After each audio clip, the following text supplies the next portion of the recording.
questions. Are you now a member of the Communist Party? Oh, please.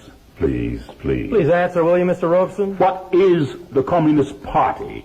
What do you mean by that? Are you now a member of the Communist Party? Would you like to come to the ballot box when I vote and take out the ballot and see? Mr. Chairman, I respectfully suggest the witness be directed to answer the question.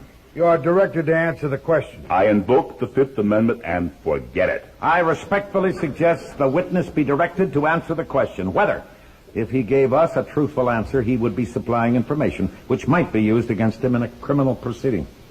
You are directed to answer, Mr. Robeson. In the first place, wherever I have been in the world, the first to die in the struggle against fascism were the communists. I laid many wreaths upon the graves of communists. That is not criminal.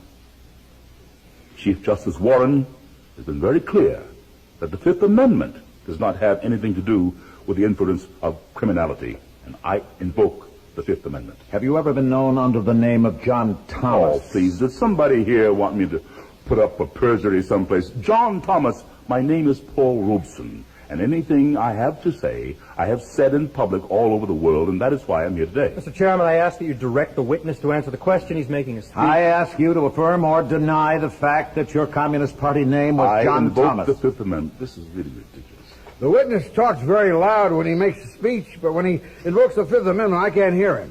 I have medals for diction. I can talk plenty loud. Will you talk a little louder? I invoke the Fifth Amendment loudly. Sir, who are Mr. and Mrs. Vladimir I Nikiev? invoke the Fifth Amendment. Do you know a Manning Johnson? I invoke the Fifth Amendment. Do you know Gregory Kifitz? I invoke the Fifth Amendment. Do you know a Max Jurgen? I invoke the Fifth Amendment. Max Jurgen. Why don't you have these people here to be cross-examined?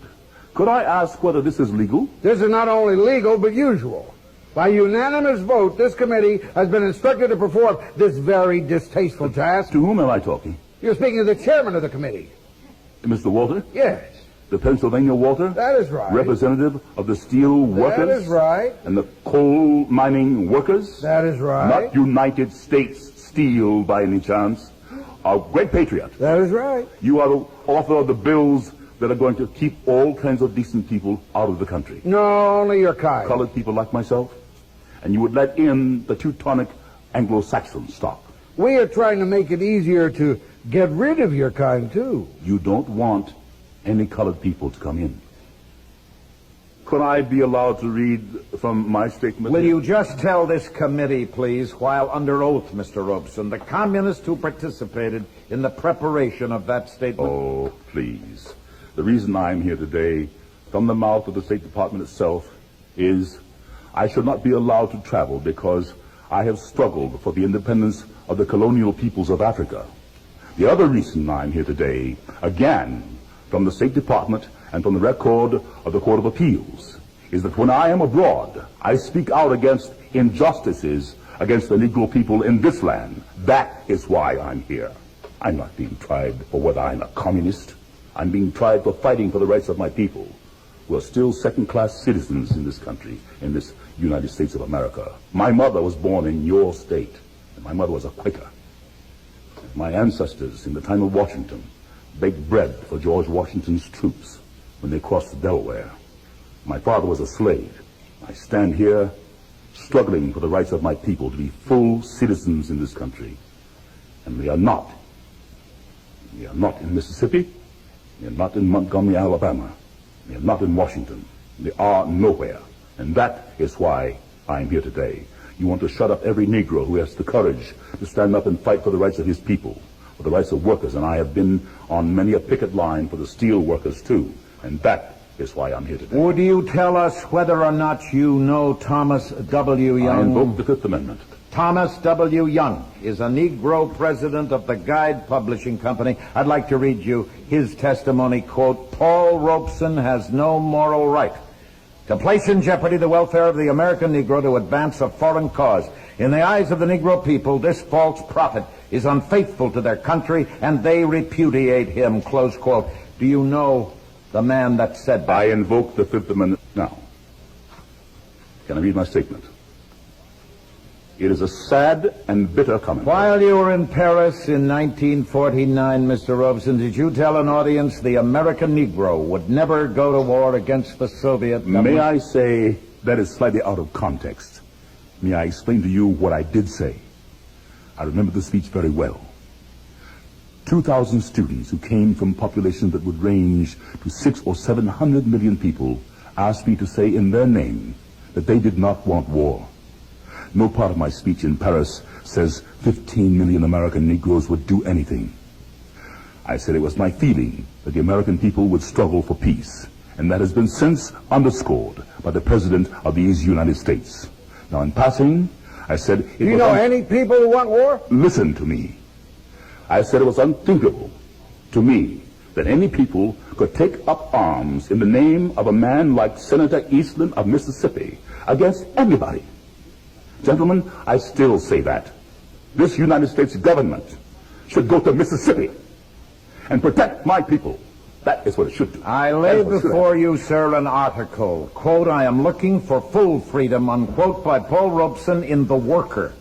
July 3rd, 1949, quote, "I said it was unthinkable that the Negro people of America or elsewhere could be drawn into war with the Soviet Union.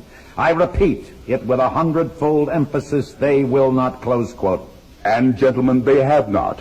It is clear that no Americans are going to go to war with the Soviet Union. While you were in Stockholm, did you make a little speech? I made all kinds of speeches. Let me read you a quotation. Let me listen. Do so, please. I am a lawyer. It would be a revelation if you would listen to counsel. In good company, I usually listen. But you know, people wander around in such fancy places. You said, Mr. Robeson, and I quote, "I belong to the American resistance movement, which fights against American imperialism, just as the resistance movement fought against Hitler." Just like Frederick Douglass and Harriet Tubman were underground railroaders and fighting for our freedom, you bet your life. I have to insist that you listen to these questions. I am listening. I quote further, "Why should the Negroes ever fight against the only nation in the world where racial discrimination is prohibited and where the people can live freely? Never. They will never fight against either the Soviet Union or the people's democracies," close quote.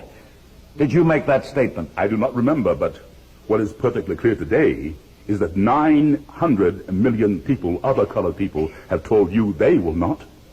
400 million in India and millions everywhere have told you The that. witness has answered the question. He doesn't need to make a speech. Did you write an article that was published in the USSR Information Bulletin? Yes. Quote, "I want to emphasize that only here in the Soviet Union did I feel that I was a real man with a capital M," close quote. I would say, what is your name? Arendt. I am quite willing to answer the question. When I was a singer years ago, and this you will have to listen to. I am listening. I am a bass singer, so for me, it was Chelyabin, the great Russian bass, not Caruso the tenor. I learned the Russian language to sing their songs. I wish you would listen now. Mr. Chairman, I ask you to direct the witness to answer the question. Just be fair with me. I ask for order. The great poet of Russia is of African blood. Let us not go It so is far important to afield. explain this. Did you make that statement? When I first went to Russia in 1934... Did you make that When I statement? first went to Russia in Did you 1934... make that statement? In Russia, I felt for the first time like a full human being. No color prejudice like in Mississippi. No color prejudice like in Washington. It was the first time I felt like a human being. When I did not feel the pressure of color as I feel it in this committee today. Why do you not stay in Russia? Because my father was a slave, and my people died to build this country. And I'm going to stay here and have a part of it just like you, and no fascist-minded people will drive me from it. Is that clear? You are here because you are promoting the communist cause. I am here because I'm opposing the neo-fascist cause, which I see arising in these committees. Jefferson could be sitting here, and Frederick Douglass could be sitting here. Eugene Debs could be sitting here. Now, what prejudice are you talking about? You were graduated from Rutgers. You were graduated from the University of Pennsylvania. I remember seeing you play football at Lehigh. There was no prejudice against you. Just a moment. This is something I challenge very deeply, that the success of a few Negroes can make up for $700 a year for thousands of Negro families in the South. My father was a slave, and I have cousins who are sharecroppers. I do not see success in terms of myself. I have sacrificed hundreds of thousands of dollars for what I believe in. While you were in Moscow, Mr. Robeson, did you make a speech lauding Stalin? I can't remember. Have you recently changed your What has mind about happened Stalin? to Stalin, gentlemen, is a question for the Soviet Union, and I won't argue with a representative of the people who, in building America, wasted the lives of my people.